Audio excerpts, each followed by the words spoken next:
This is Talk of the Town, a weekly program featuring community events happening in and around Northeast Michigan, with your host, Nancy Smitham, and the latest news from Alpena Community College with Dr. Olin Joynton. And now, today's Talk of the Town.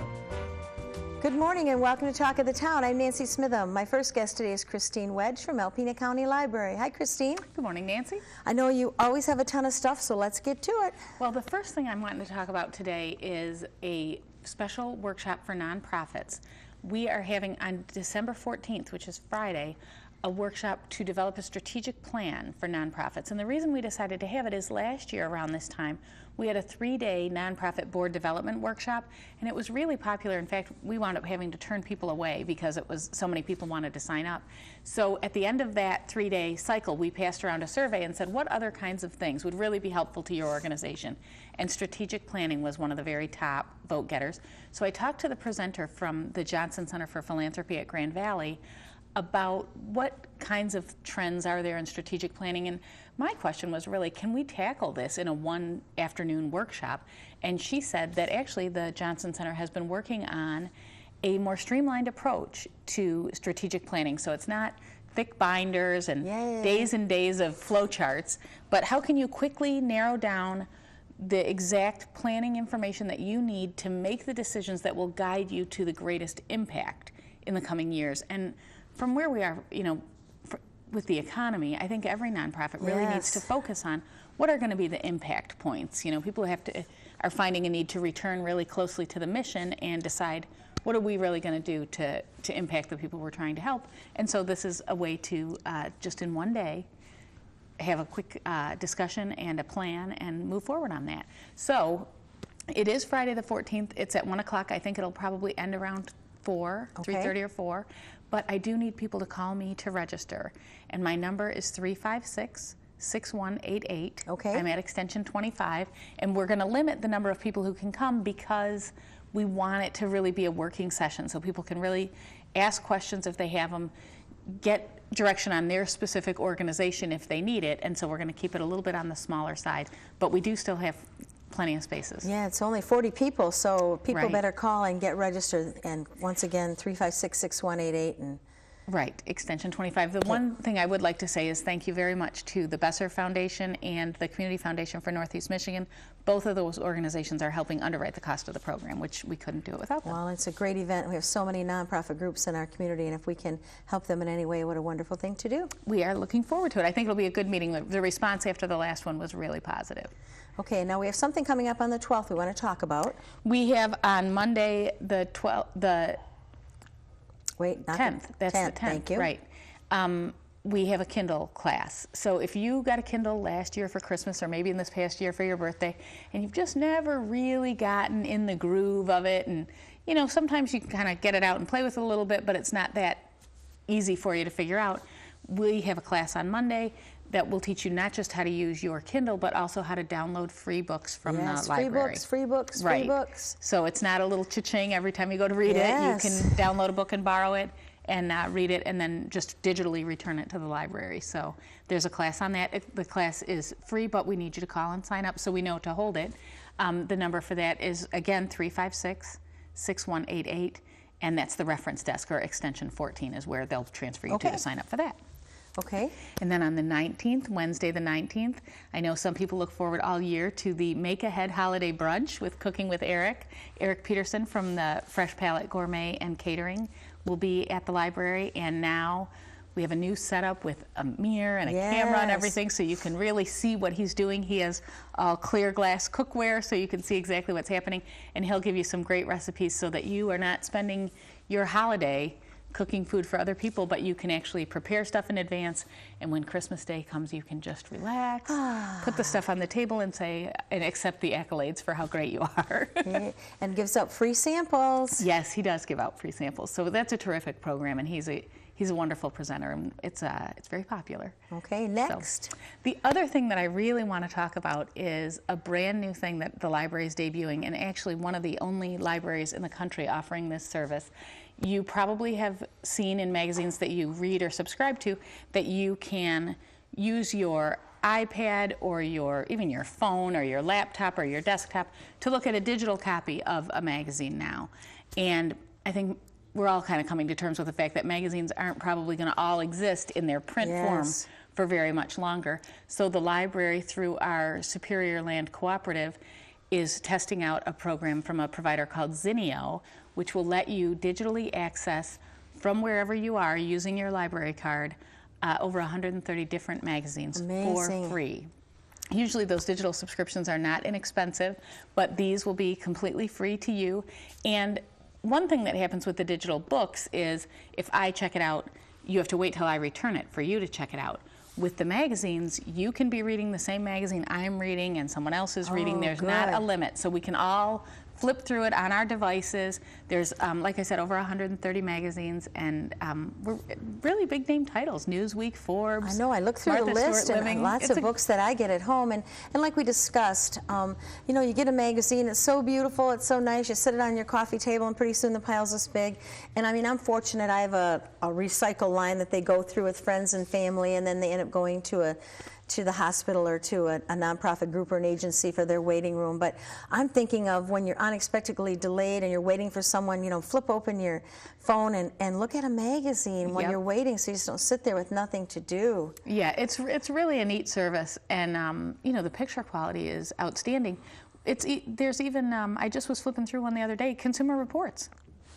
So if you go to our website, which is www.alpinalibrary.org, in the left-hand side, there's a big Z, and it says Zinio magazines. And if you click on that, it'll take you right to the sign-up, and you have to log in your library card number and I think maybe your email address. And actually, I logged in my email address and read Consumer Reports, and then they sent me an email when the new one was available. And said, if you want to come and read it, you know, we have it now, which that was a nice feature as well. Oh, yes. So yeah, so just go to the library website and check it out. It's a great service. We're excited to see what the response to it is. Okay.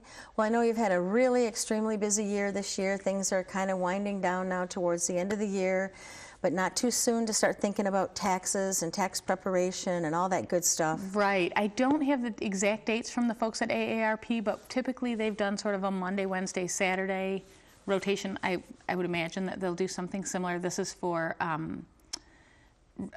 elderly filers, low-income filers. Okay. And it's a free service at the library, and that'll start probably closer to the end of the first quarter there. Okay.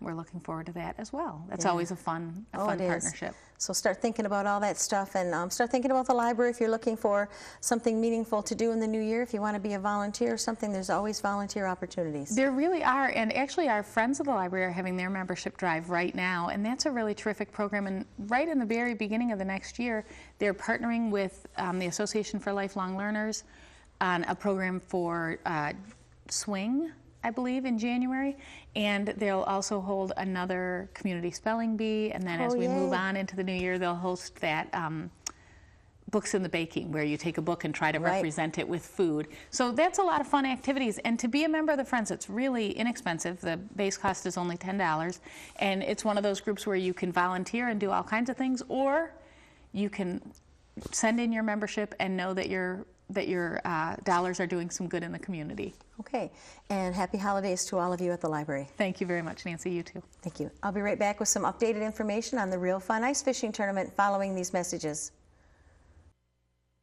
Hi, welcome back. My last two guests here today are to talk about the Real Fun Ice Fishing Tournament. I have Erin Bushy and Tanya Spence. Good morning. Good morning. Good morning. Seems funny, when you just got here, I thought, well, why are we talking about Real Fun Ice Fishing Tournament already? I thought, oh no, it's December, then January, and it's in February. Holy Samoli, that went by fast.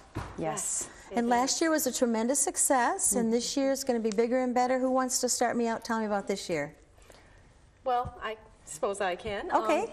This year we're going to be doing all sorts of new and different things. We try to keep changing it every year so people have something new and exciting to look forward to. In the past we've done 25 prizes, and this year we're going to do 30 prizes, so there will be more stuff to win. And your prizes are not just prizes, they're prizes. They are, yes. Yes. First place is a 2013 Grizzly 450 4x4 quad that we're getting from one of our sponsors, Sports Unlimited. So that's really, it's an awesome prize. We've been asked to change it up, or we've asked people, should we change it up? And everybody says no. Keep Everybody it a wants quad. a grizzly. Sure. Yeah, everybody could use a quad. Yeah, you bet. Absolutely. Yeah, and we'll also be giving away, as we did last year, we tried to give away some things that weren't necessarily ice fishing related, so we're going to do that again this year. Last year we gave away a smoker and a chainsaw, and so we're going to try to give some things away for people who aren't fishermen or fisherwomen as well. And last year we Alpena Walmart was kind enough to donate a 42-inch flat screen television. Wow. And they have agreed to donate another one for this year. Yay. And all you need to do for that is buy a ticket. You don't necessarily need to fish, even if you don't want to. You don't have to win anything. All you have to do is fill out the little sign, the little raffle slip at the bottom of your ticket. And actually, tickets are going to be now available this weekend. Oh, perfect. Yes, they will be. So if you still have Christmas gifts. Christmas gifts, stocking stuffers. If you know Yes. somebody that goes anyhow, buy them Yep. a ticket. And even if they don't go, I mean, even if they don't fish or don't want to fish, you can get them a ticket and they could still win a TV. Yes. And you've donated to a wonderful cause, which is the Alpena Wildlife Sanctuary River Center. Yeah, and tell us a little bit about that. Update us. Yeah, the River Center, what it'll be, it's still in vision and planning stages, but what it'll be is it'll be an interpretive and learning center, and we have a really unique ecosystem here, and we have a really unique treasure that a lot of people don't necessarily currently utilize or appreciate in the Sanctuary Park, Island Park. Some people call it Duck Park. It's beautiful. Take your kids out and walk around. What the River Center will be, there will be wet lab, dioramas. It'll be a place for not only local students and just people interested in the sanctuary can come and study, but also for other organizations to kind of group together and combine efforts.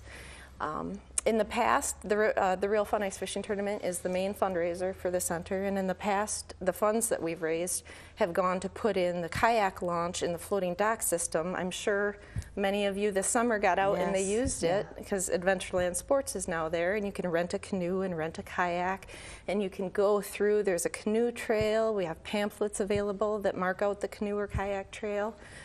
On a Sunday afternoon, if you don't have anything to do, go out and check it out. It's beautiful. You'll see otters, you'll see swans, you'll see, of course, geese. And ducks. And ducks, frogs, all sorts of wildlife. Not to mention all the plants and the flowers. And it's beautiful. It really is. And when you say Real Fun Ice Fishing Tournament, you know, it's REEL, but it is real fun. People go there. It's a family event. There's food, there's entertainment, there's things to do. And as you said, if you're not a fisher person, you could still go and have a blast and support your fisher person, or just support the community by buying a ticket or not buying a ticket and just going. Yeah, we actually have a lot of people that just go out there to just to check out the thing because it's in a contained area. We drill about 1,500 holes. We only sell 1,000 tickets, so if you do buy a ticket for the TV, 1 in 1,000 chance you're going to win. Yes. Better than lottery odds. Yes. But they can go out there at the gate. People will be waiting at 5 in the morning. At 9 a.m., everybody goes through security, runs out, and they grab the Pick the hole. hole. They pick the hole that they think is going to be the winner, or they're going to pull the winning fish through. We have tents set up. We have the boosters are out there providing food. Yes. They have burgers and coffee and that sort of thing. At right around noon, they start serving that. In the morning this year, prior to, between I don't know what time they're going to start, but at 5, a lot of people get in line. Well, in the morning, somebody's going to be there to serve breakfast. Yes, Food for a Cause has generously agreed to be one of our food sponsors. And they're going to come out and they're going to do breakfast burritos and some sort of breakfasty type, probably a sweet of some sort, and they're going to be there. So yeah, and then the tournament only lasts 3 hours. That's it. Yes. You know, the lines go down at noon after we shoot something off to signal, start to fish, and it's done at 3. And then right at 3, people can come in. We do the drawings for giving away a TV. We give away all the prizes: the quad, the augers, the $500 in cash, the clothing, everything right there on the ice. And within about 45 minutes, we clean up our area, and you'd never know that there's a fishing tournament there. And you're doing tagged fish again this year? yes, we are. We are going to do a little bit different spin this year because we want someone to catch a tagged fish and win. What we're going to do at the time, probably around 9:30 or 10, when everybody has entered and they've checked their depths and whatnot, no lines are in the water at this time, we're going to have a whole bucket full of pre-tagged fish, and we're going to release them within the tournament area. And if you catch one of those tagged fish, you'll have the opportunity to win cash or prizes or all sorts of good stuff. So it'll be kind of another little fun, exciting thing. You can try for one of the tagged fish, and you have a very good chance to catch one. And another good thing about your tournament is if you don't catch the monster fish, Right. you're still going to win a wonderful prize. Yes, They're all kind of prizes are mixed up in the list, and it's really a good chance to win a really great prize. Yeah, you might get 18th place, and that might be a better prize than 5th place. Right. So we stagger it. So you'll actually see people that might be in 5th place, and they're hoping to get bumped down because the prize below it is Something- a better prize that yes. they'd really rather have. And we're going to have 30 this year versus 25. So I mean, if you only have 1,000 people, 35 of them, and only one person can get it, or excuse me, 30 of them are going to get a prize. And that's some pretty good Guaranteed. odds. Yes, it yes, is. it is. Now we have sponsor opportunities still available too. So who shall we contact for those? You're welcome to contact me. My Okay. name's Erin Bushy, and my number is 989-464-3697. Okay. And we have had some very generous sponsors. I'd like to thank Top of Michigan, our Top sponsor. top sponsor, again, for being such a wonderful supporter this year. And they will be on ice with hot chocolate again this perfect. year. So, and it's free for anyone who wishes to have a cup of hot cocoa to warm themselves.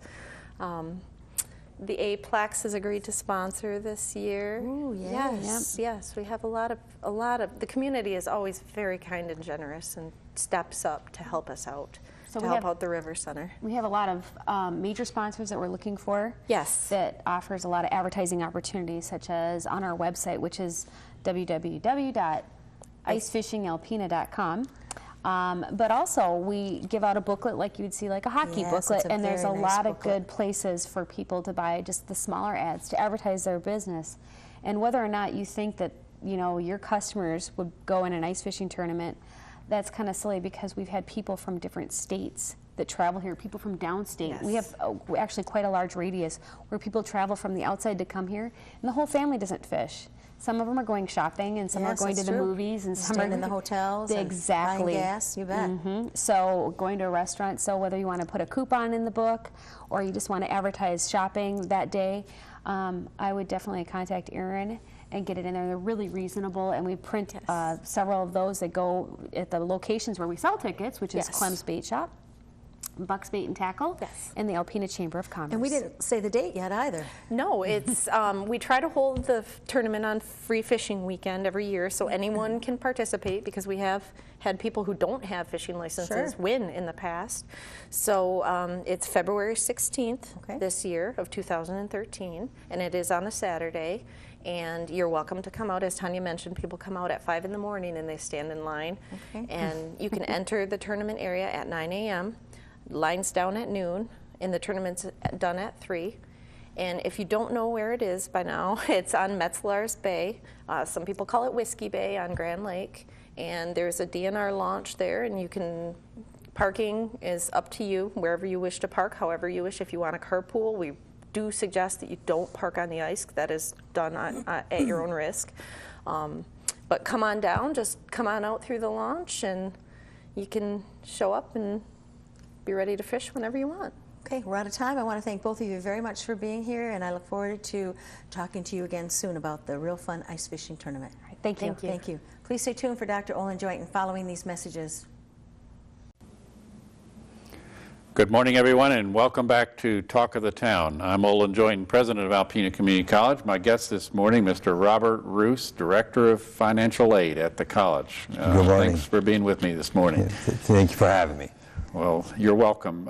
You've got a big job lining students up with financial resources to enroll at ACC and get some of their expenses taken care of. So let me first begin by saluting you for running a fine operation that's ultra important to our success at ACC. I think about our high graduation rate, the #1 rate in the state for several years running here.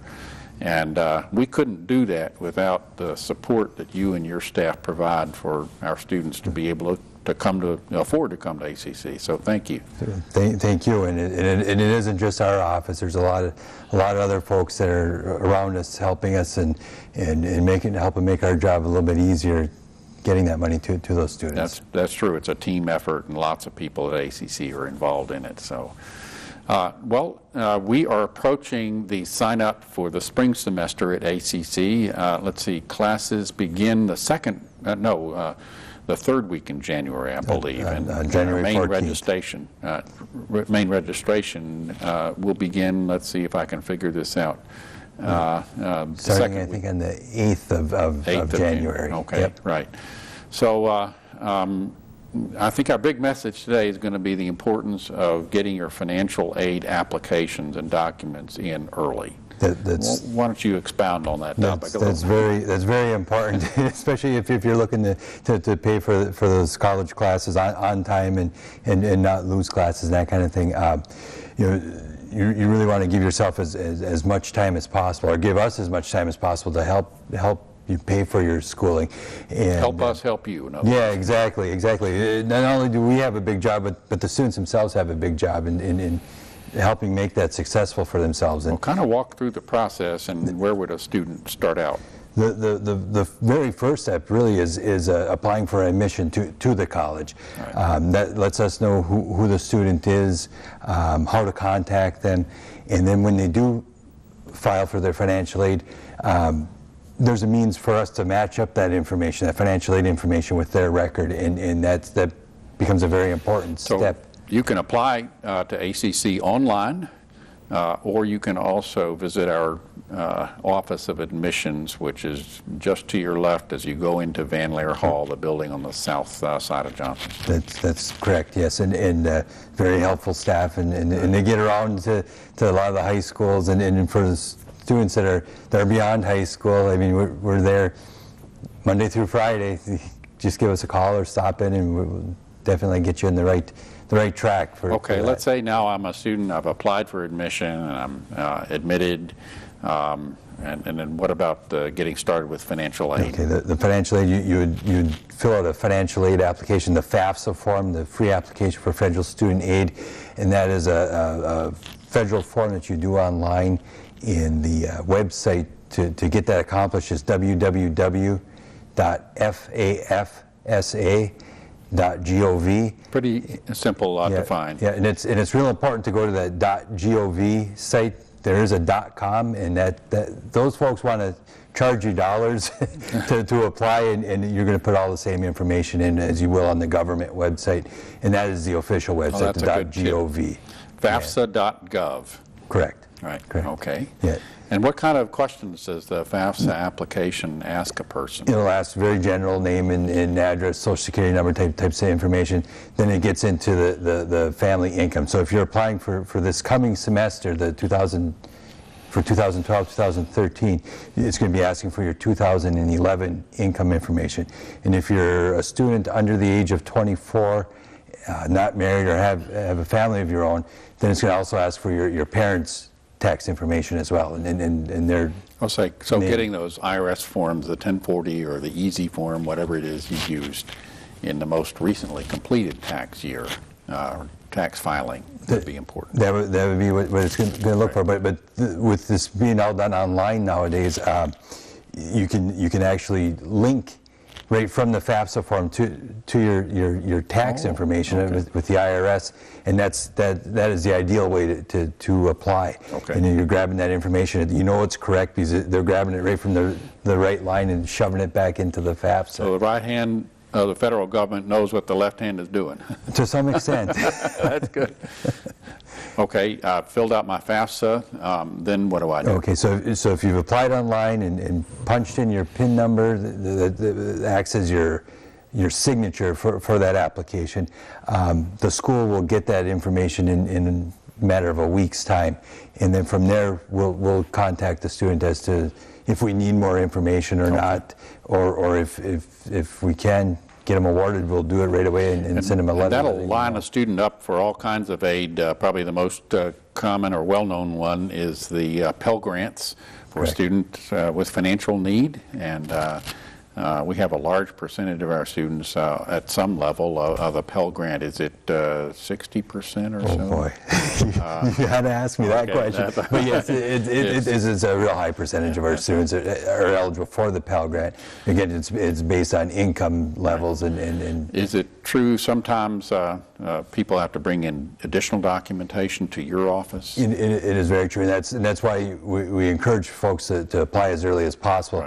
Right. We may ask for some more forms to be filled out, or we may also ask for tax information, and that Right.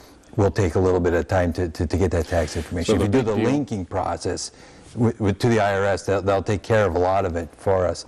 But if you don't do that, then you have to request these documents from the federal IRS website, and that takes a week or so for that. So this program's airing December 9th, and the college will actually be open another 2 weeks, starting December 10th, where people can go to the website. You can do that anytime. Right. But go to the website and then come in, interact with your office before the Christmas holidays Sure. come. We'll be there through Friday the 21st, Monday through Friday, 8 till 4:30. And then after New Year's, the college office is open back up again on Wednesday, January 2nd. Correct. And so you'd have 3 days the week after New Year's to come in before the main registration period Right, starts, right, and right. and where everything's busy, and by that time it's really pushing. Right. the deadline. Ideally, the person would have applied before Christmas if they could for the coming semester, and if not, I mean, there is still time after the first of the year. I wouldn't recommend it, but it's still possible. There would probably be longer lines, and maybe some delays bringing in additional documentation before you'd be able to get your money scheduled. Well, thank you so much for being the guest this morning.